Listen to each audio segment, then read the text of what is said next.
Bon, salut à tous. Alors, je vais faire une réponse audio, vidéo à un commentaire qui a été écrit. Voilà, je pense que ça peut, quand je fais ça, c'est que ça peut peut-être intéresser d'autres personnes concernant, cette question de pape ou pas pape. De l'Église catholique complètement dévastée dans sa manifestation visible, je parle. Bien sûr, le corps du Christ, l'Église en tant que corps du Christ, est aussi immaculée que tout le temps. L'Église visible est dévastée aujourd'hui. Il y a cette question forcément du pape qui revient. Alors cette personne a dit en commentaire, voilà, que le pape, même hérétique, reste un pape. Et elle est dans la logique, peut-être qu'elle fait partie de la fraternité Saint-Pédis ou d'autres, Saint-Pierre ou que sais-je, ou Salnave ou que sais-je, l'abbé Salnave. En tout cas, cette version qui voudrait qu'on prie pour lui et qu'on espère qu'il y ait un autre pape qui vienne, qui soit bien, qui soit valide, qui puisse vraiment être le vicaire du Christ. Je pense qu'il y a beaucoup de candeur, de naïveté, vraiment de mauvaise appréciation de la situation calamiteuse. Parce que loin d'être qu'une question de pape, c'est une question de cardinaux, d'évêques et de prêtres qui sont complètement vérolés, souillés, corrompus, infestés d'idées modernistes. Dire, si le modernisme était déjà une infection au point de faire une encyclique de la part du pape Saint-Pédis, je vous laisse imaginer aujourd'hui. Il y a des sodomites, voilà, pour résumer le truc, il y a des sodomites qui mettent la soutane. Voilà. Donc si Dieu permet une telle abomination, que c'est possible, c'est que ça fait partie de sa providence. Sauf que la providence, à un moment donné, on peut un petit peu la lire, bien sûr, la plupart nous échappent. Aller demander aux martyrs qui étaient en train de subir des supplices atroces par des brutes immondes, etc., leur dire que s'il y avait la providence qui travaillait. Eh bien oui, elle travaillait. Alors qu'ils étaient complètement la proie à toutes les épouvantables répressions. Eh bien oui, sur leur sang, hein, avec leur sang est née justement la communauté, la grande communauté chrétienne mondiale. Donc oui, alors que tout semblait perdu. Donc, par contre, au niveau de la providence, on nous dit aussi, c'est Jésus-Christ qui nous le dit, donc, qu'on peut observer le figuier et voir par rapport aux signes de la fin des temps. J'ai déjà fait une vidéo. Normalement, je devrais même pas trop faire cette réaction là que je fais, parce que je fais déjà des vidéos, je passe pas mal de temps de réflexion à faire ça. C'est déjà dans mes vidéos, là je vais apporter quelques spécificités en plus. Mais dans ma vidéo concernant, que je vous conseille d'aller voir, donc excusez-moi, il y a des insectes là qui sont très embêtants. Et sur ce que j'ai appelé le synode de la satanicité. Vous pouvez aller voir, ça fait partie de mes dernières vidéos. Donc le synode de la satanicité, c'est ce qui arrive. Et j'explique pourquoi ça va être le coup, c'est Vatican III, et c'est le coup final. Le coup final pour empêcher même toute résurrection. Et c'est bien là le problème. C'est-à-dire qu'en fait, comme je dis toujours, le démon ne se contente pas d'arracher les bonnes herbes. Il veut complètement pourrir et empoisonner le terrain. Et bien en fait, voilà. Et là, donc le synode de la satanicité, je l'ai identifié comme étant la démocratie et donc la destruction des juridictions. Et s'il y a destruction des juridictions, il n'y a même plus possibilité de réélire quoi que ce soit, puisque ce serait la rupture totale avec la lignée de Saint-Pierre en termes de transmission. Ça, c'est moi qui le dis, hein, d'après mes analyses. Après, vous pouvez très bien soumettre ça à des gens qui s'y connaissent bien. Il y en a il y en a pas mal quand même hein, dans les milieux de la tradition et qui pourront vous dire. Mais la démocratie instaurée pour élire, pour choisir même des prêtres, pour choisir comment dire, la configuration j'ai parlé de possibilités à l'image de la démocratie maudite qu'il y a aujourd'hui, qui n'a de démocratie que le nom en plus, et bien qui vont s'organiser comme là en communauté d'agglomération, en communauté de communes. C'est possible qu'ils fassent des syndicats d'église où en fait de façon démocratique ils mettent en place une sorte de réseau d'église, mais qui n'a plus rien à voir avec la transmission voilà, telle qu'elle s'est faite dans l'épiscopat pendant des siècles, et qui se faisait de façon hiérarchique. Donc l'introduction de la démocratie dans les affaires de l'église, c'est la rupture de la transmission. Ça, c'est mon analyse. Donc, c'est pas, comment dire, c'est pas quelque chose de foi, c'est pas quelque chose forcément de voilà, à prendre comme étant certain, mais je pense que c'est une analyse, si je la partage, c'est que j'estime qu'elle a quand même une certaine valeur ajoutée et qui peut être justement soumise à des gens qui s'y connaissent bien en termes juridiques de la religion catholique. Ah, donc vous avez quoi? Vous avez des prêtres, vous avez des soi-disant prêtres, des faux prêtres, hein, donc des laïcs. En fait, ce sont des laïcs déguisés en prêtres qui s'adonnent à la fornication, qui s'adonnent aux choses du monde, qui professent les idées du siècle, les idées maudites des loges, du gauchisme, du marxisme, du wokisme. Vous avez des sodomites, vous avez des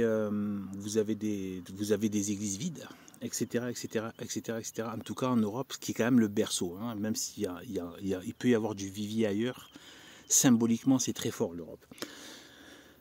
C'est pour ça que c'est ici que ça s'est acharné le plus. Donc, eh bien voilà. Donc là, ce que je veux dire, c'est que en fait, moi, j'ai adhéré à Cassis Yacoum, qui me semble-t-il est la vérité. Je n'adhère pas à Cassis Yacoum en tant que Cassis Yacoum. En tant que Cassis Yacoum, une thèse, je me fiche d'une thèse quelconque. L'essentiel, c'est le truc, c'est qu'il y a la vérité dans Cassis Yacoum, c'est-à-dire que l'Église doit pouvoir se redonner un pape. C'est-à-dire que si le siège est vacant, ce que nous on pense, hein, c'est des vacantistes non Yacoum. Donc le siège est vacant. Le siège est vacant, donc il n'y a personne sur le. On considère qu'il n'y a pas de pape sur le siège, même s'il y a un pape matériel, on va dire. Voilà. Selon Cassis Yacoum, c'est comme ça qu'il dit les termes. On aime. Même Monseigneur Guérard des Lauriers, auteur de cette thèse, disait que ça lui coûte, qu'il n'a pas envie de prononcer le mot pape pour ces types-là. Mais en termes de la fonction est occupée. Matériellement, il y a un pape illégitime, imposteur, etc., etc., antichrist. Mais ce n'est pas un pape dans sa fonction. Or, et dans sa mission, dans ses actions. Or, c'est l'exemple que je donne par rapport, par exemple, aux juges. Vous pouvez avoir un juge qui occupe, il y a des juges véreux, il y a des juges corrompus. Donc oui, il occupe, il y a bien un juge qui occupe le siège du juge et qui exerce comme un juge. Et dont les lois et dont les verdicts eh bien s'appliquent. Vous voyez ? Et dont le verdict s'applique. Eh bien en fait, c'est pareil là. C'est-à-dire que vous pouvez avoir un pape qui est juridiquement sur le siège, mais qui est véreux, qui est corrompu et qui fait le contraire. De la mission, comme par rapport au juge, et bien là, le contraire, c'est-à-dire qu'il est là, il fait le contraire de sa mission. Eh bien, voilà. Donc ça, c'est pour le petit exemple aussi en passant. Eh bien, voilà. Donc déjà, il y a ça. Donc nous, ça nous coûte. On ne veut pas dire donc, mais on dit aussi qu'il n'y a pas de pape. Il y en a un au niveau, voilà. Voilà, bon. Ce que je viens de dire, voilà. Mais après, si vous voulez, donc dans la thèse de Guérard des Lauriers, Cassis Yacoum, il dit que l'Église doit pouvoir se redonner un pape. Doit pouvoir, c'est-à-dire que c'est déjà arrivé plein de fois qu'il y a eu des vacances de pape. L'Église ne s'est pas arrêtée, la rupture, il n'y a pas eu de rupture avec Saint-Pierre, parce que l'Église peut se redonner un pape. C'est ça, c'est la potentialité, le potentiel de se redonner un pape. Ça, c'est Cassisiacum. Voilà, Cassisiacum, c'est la possibilité de se redonner un pape. S'il n'y en a pas, pour X raisons, il n'y en a pas, ça peut durer parfois des années. Eh bien, tant que l'Église peut se redonner un pape, eh bien l'Église continue au travers de ses cardinaux, ses évêques, tout simplement.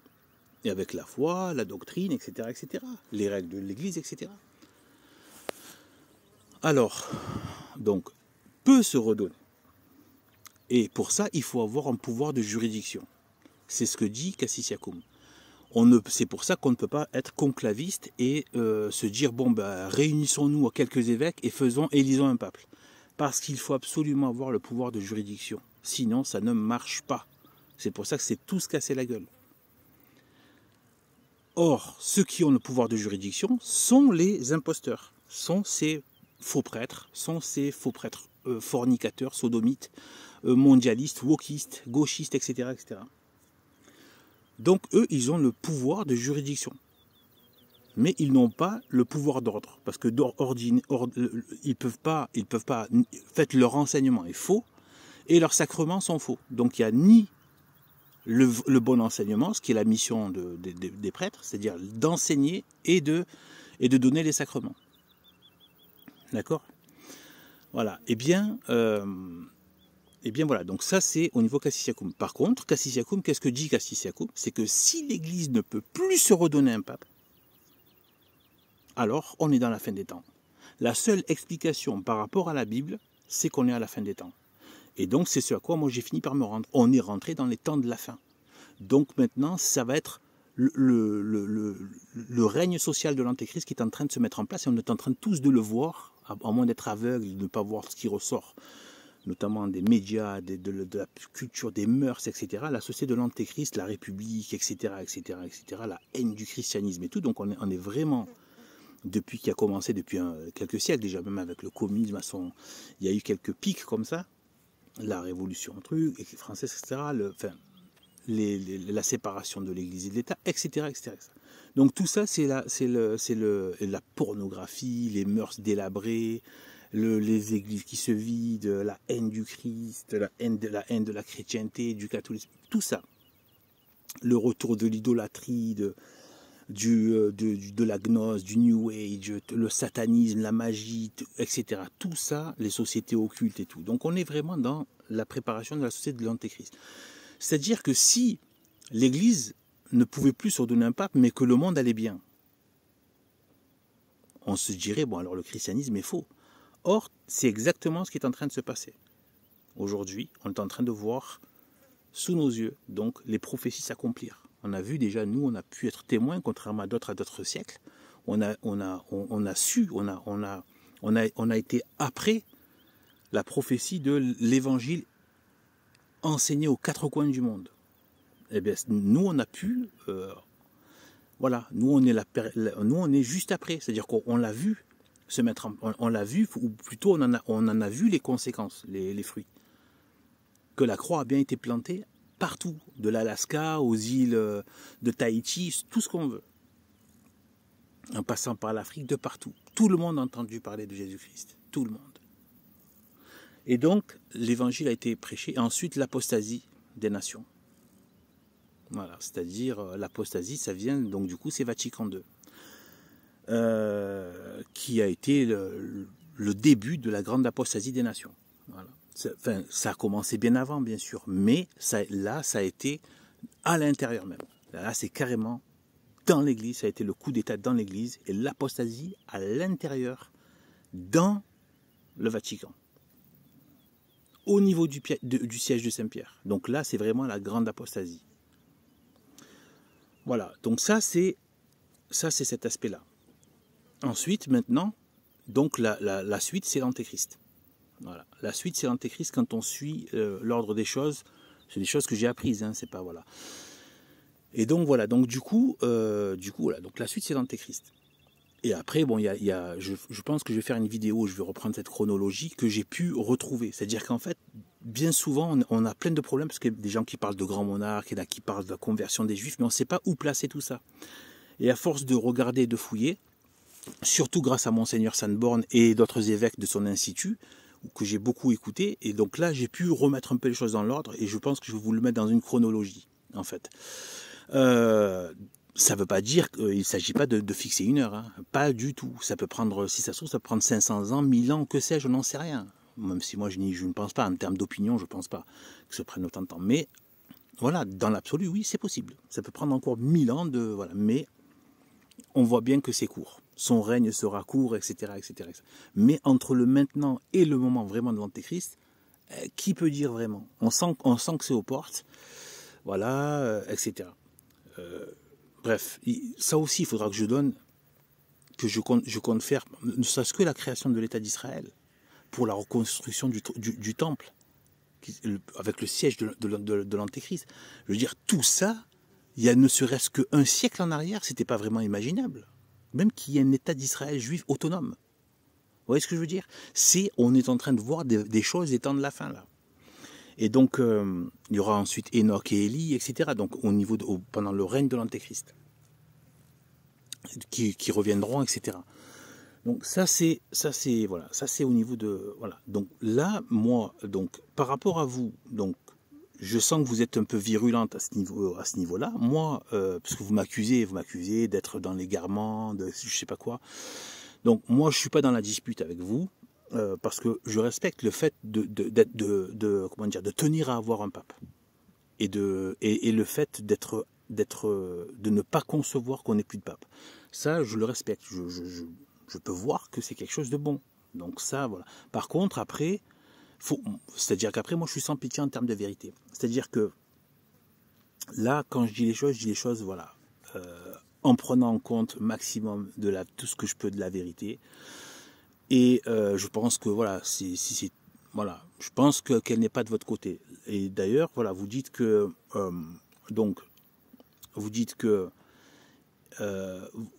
ce que vous faites, ce qu'ont pu faire des conciliaires dans la contre-église de Vatican II, qui ont essayé de ménager l'erreur avec la vérité, etc., etc., le monde avec l'église, et ce qu'a fait aussi de manière un peu plus masqué quelque part, parce que masqué par un vêtement de tradition, la fraternité Saint-Pie.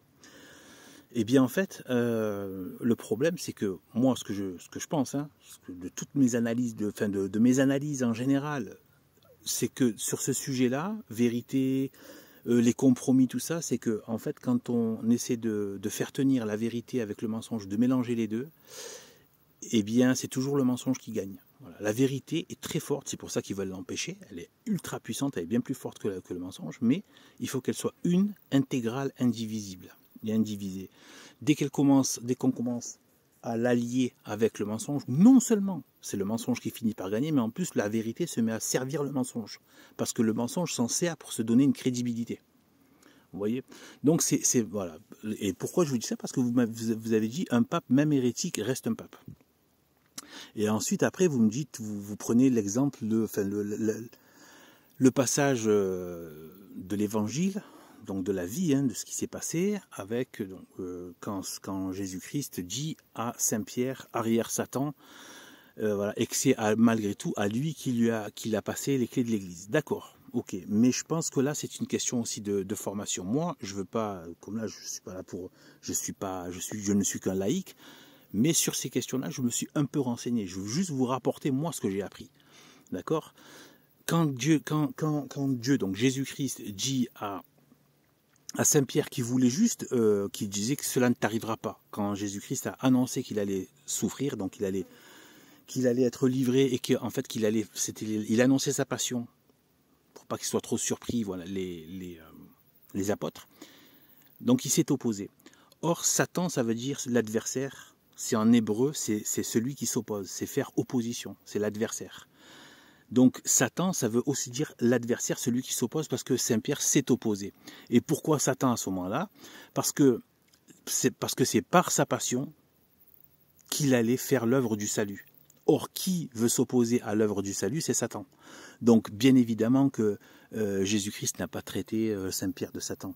Il y a des choses qui sont surprenantes dans la Bible, mais quand on les apprend, là, comme ce que je viens de vous dire, tout rentre dans l'ordre. C'est surprenant, mais Dieu sait qu'il a utilisé ce terme parce que ça allait nous marquer et parce que la vérité allait faire une résonance dans notre esprit. Moi, je fais confiance dans la façon de formuler de l'évangile. Tout est parfaitement fait, même quand des choses sont surprenantes, elles nous semblent parfois violentes ou sans queue ni tête, mais en fait, c'est la perfection même. Et bien, en fait, mais il faut s'y adonner, et voilà. Donc là, je vous dis que c'est dans ce sens-là que Jésus-Christ a dit à Saint-Pierre, donc arrière Satan, c'est l'adversaire, donc celui qui s'oppose, l'adversaire, et celui qui s'oppose à l'œuvre du salut, que lui allait faire par la croix, et par la souffrance, par les supplices, etc. Celui qui s'oppose à la croix, à l'œuvre du salut de l'humanité qu'il voulait, eh bien c'est Satan. Donc là, il a dit ça. Mais ça n'a, voilà. Ensuite, attention, quand vous dites que, et malgré ça, il a pris, mais il a pris sous condition. Donc, vous voyez, c'est pour ça qu'il faut vraiment prendre en compte. Moi, c'est des choses que j'ai apprises, hein, encore. Je suis, comme je vous dis, je le redis, je suis un simple laïc. Je ne suis pas là pour faire le gars qui en sait, qui en jette, etc. Je n'ai rien à cirer de ce genre de choses-là. Je vous dis juste, voilà, si ça peut vous apporter un peu un petit éclairage. C'est que en fait, quand voilà, j'ai appris d'autorité, forcément. C'est pas de moi, voilà, comme ça, que j'ai envie de, voilà, je me suis fait ma petite version. Donc en fait, il y a eu le triple reniement de Saint-Pierre, d'accord. Mais avant de lui donner l'Église, qu'est-ce qu'il a fait, Jésus-Christ? Il lui a fait une triple déclaration d'amour. Est-ce que tu m'aimes? 2 fois. Et en plus, il croyait que c'était terminé, il y a une 3e fois encore. Parce que c'était pour réparer le triple reniement. Il lui a mis le triple déclaration d'amour. D'accord? Donc, attention. Et ensuite, et aussi, il a dit, j'ai prié pour que... ensuite, par la suite, hein, ça, il me semble, si je ne me trompe pas, c'est que c'est après la résurrection, quand il a remis l'église à Pierre et qu'il lui a dit... j'ai prié pour que... voilà, qui dis-tu que je suis? Donc il fallait vraiment... Donc il y a l'amour, donc c'est le premier commandement, et il y a donc déjà de reconnaître la foi, d'accord? Donc le Fils du Dieu vivant. Et quand Jésus-Christ lui a dit, heureux es-tu, Simon-Pierre, fils de Jonas, voilà, parce que bon, je n'ai pas les termes exacts, mais parce que ça t'a été donné d'en haut. C'est-à-dire que c'est Dieu qui lui a, Jésus-Christ est Dieu, donc la Sainte Trinité qui lui a insufflé ça. Insufflé cette grande vérité, et de façon ferme, affermie et parfaitement crue. Et bien en fait, il a dit, j'ai prié pour que ta foi ne défaille pas. Donc, il y a eu la triple déclaration d'amour, qui réparait le triple reniement. Le triple reniement aussi, c'était pour montrer que personne ne peut présumer et se croire plus fort que les autres, ou se croire plus saint que les autres. Tout le monde doit être dans l'humilité. Et il a fait exprès, Dieu, de laisser la faiblesse, parce qu'il aurait très bien pu le fortifier pour pas qu'il renie. Mais il a laissé à sa faiblesse pour qu'on voit bien que personne puisse présumer se croire plus saint que les autres, etc. et tout. Même si on est saint, c'est Dieu qui le dit, c'est l'Église qui peut le dire, etc. C'est pas de soi-même. Et bien en fait, voilà. Donc il lui parle de la foi. Donc la foi, pourquoi? Parce que ensuite il dit allez enseigner les nations et baptisez-les au nom du Père, du Fils et du Saint-Esprit. Donc là, on a vraiment les 2 missions de l'ordre des prêtres, hein, qui est d'enseigner et de donner les sacrements. Et voilà, donc, parce que c'est un sacrifice, hein, c'est le renouvellement du sacrifice de la messe. Hein. L'Eucharistie, mais le baptême, c'est appliquer justement les vertus du sacrifice de la croix, voilà, pour l'âme, etc., pour les péchés de l'âme. Donc je ne rentre pas dans tous ces détails-là maintenant. Mais bon, ceux qui connaissent en général, bon, vous le savez. Donc, eh bien, voilà, eh bien, il a parlé de la foi. Donc la condition, c'est ne pas renier le Christ, l'aimer, le reconnaître comme étant le Christ, et la foi. D'accord? La foi. Et donc, l'enseignement est la foi. Ce que je vous ai appris est donc la foi. Or, est-ce qu'on peut dire ça depuis Jean 23?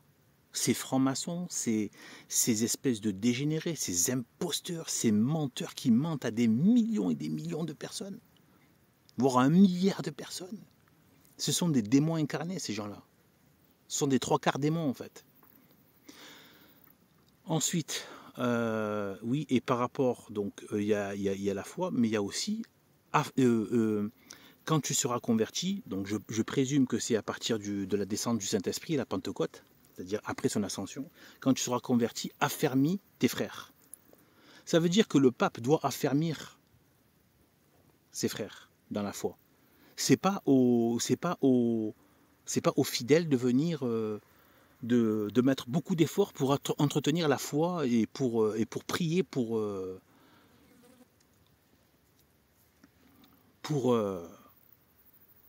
un pape.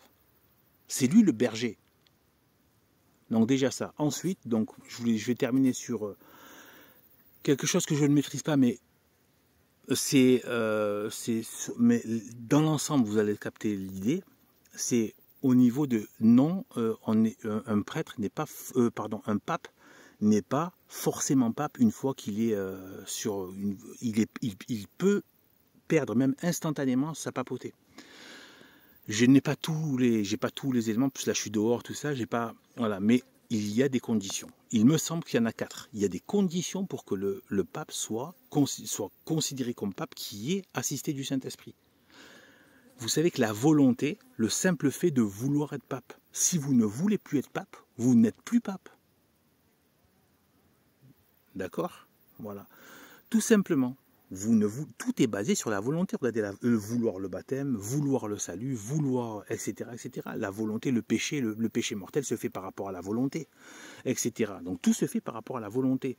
Donc être pape, à un moment donné, si la personne ne veut plus, eh bien elle n'est pas pape. Elle n'est plus pape. Par contre, il faut qu'elle le déclare, et si les gens s'en rendent compte, ben, il faut qu'ils arrêtent. Enfin, si les chefs de l'Église s'en rendent compte, normalement, il faut qu'ils arrêtent. Attendez, je vous donne encore un autre. Par exemple, la personne qui perd la santé, simplement, qui perd la santé, ou si la personne ne fait plus la mission de l'Église. Il faut qu'elle fasse la mission de l'Église. Qu'est-ce qui se passe quand un juge est corrompu? Normalement, dans une société saine, le corps de métier de juge, l'administration de la justice, le vire et en met un autre qui va faire la mission. Aujourd'hui, c'est là où on voit l'impossibilité de revenir et d'élire un vrai pape. C'est que la structure, l'administration même, la juridiction est pourrie. Il n'y a que des véreux maintenant. Il y a une grande majorité de véreux. Ils sont tous dans la combine, ils sont tous dans le mal, ils sont tous dans le reniement. Ils sont tous dans le modernisme. Vous allez réélire un pape avec qui? Avec ça, tout est infesté. Donc, la seule explication est qui rentre dans la Bible, dans la révélation, parce que Dieu n'a jamais promis une église en ordre, bien au contraire, quelque part, hein, quand il a dit « quand je reviendrai, est-ce que je trouverai encore la foi ?» je crois que c'est Saint Paul, il me semble, en tout cas dans les prophéties de la fin des temps, quand il est dit que l'Antéchrist viendra s'asseoir même sur le trône de Dieu, et Jésus-Christ même qui dit dans l'Apocalypse, il lui sera donné de combattre les saints et de les vaincre. D'accord? Donc, il n'est pas question que l'Église à la fin soit toute triomphante. Donc c'est tout à fait normal. Donc la seule explication, et qui correspond en plus à ce qu'on voit maintenant se dessiner, eh bien, c'est la fin des temps. Voilà. Or, aujourd'hui, moi je le dis, c'est une opinion certes, mais c'est impossible maintenant de se redonner un pape. Maintenant, dans l'état actuel, le niveau d'hérésie dans tout l'épiscopat ne permet plus. Et bientôt, ils vont même annuler carrément le pouvoir de juridiction en le démocratisant. C'est-à-dire que c'est plus possible. Il n'y aura même plus de ligne de filiation possible à mettre en place, puisque ce sera des laïcs qui auront élus, qui auront... voilà. Donc il n'y aura plus du tout la transmission hiérarchique, parce que c'est une transmission hiérarchique qui se fait depuis Saint-Pierre. D'accord ? Donc voilà, donc là, ce sont des évidences que les moyens même de se redonner en pape sont entre l'hérésie et la juridiction qui va être maintenant livrée à la démocratie avec le synode de la satanacité, eh bien c'est la catastrophe. Eh bien, donc, la seule explication logique, et on voit le monde qui se dessine, on voit voilà, toutes les prophéties qui sont accomplies, et donc, dans la suite logique, c'est l'Antéchrist, et c'est tout à fait normal que avant l'Antéchrist, pendant les tribulations dans lesquelles on est déjà rentré, eh bien, depuis un bon moment déjà, il y a des tribulations de sang, mais il y a aussi des tribulations psychologiques, sociales, d'apostasie, de reniement, de calomnie, de rejet, etc., de mort sociale, etc. Tout ça, tout ce qu'on vit là, ce sont des tribulations. Regardez comment on traite des mouvements, des catholiques, voilà. Donc voilà, pédophilie, civitas, tu récites le chapelet, on te traite comme un terroriste. Par contre, un terroriste qui a découpé des gens, égorgé des gens, on va dire oui, c'était juste un petit déséquilibré, non, passez votre chemin, il n'y a rien à voir. Voilà. Par contre, des gens qui récitent le chapelet, c'est des terroristes, quoi. Donc vous voyez un peu le truc, le niveau de satanisme dans lequel on est aujourd'hui. Donc voilà, donc là je vous dis, voilà la raison. Donc il y a des conditions pour être pape. Il y a des conditions. Je vous dis que les conditions ne sont pas remplies parce que si vous ne faites pas la mission de l'Église, la mission de votre poste, comme pour un juge, que l'exemple que j'ai donné, vous n'êtes pas, vous êtes sur le papier, mais voilà. Et pour pouvoir être remplacé, encore faut-il qu'il y ait une administration qui ait le pouvoir de vous remplacer. Mais là, vous avez non seulement toute l'administration qui est composée ou presque d'agents qui ne sont d'ailleurs pas assez nombreux pour pouvoir faire quelque chose, donc de juges véreux, d'accord, donc ils vont pas eux-mêmes se mettre à chasser un juge véreux, voilà, et en plus ils sont acquis à des théories de l'injustice, ils aiment l'injustice, donc il n'y a même pas d'espoir qu'ils se convertissent, vous voyez ce que je veux dire.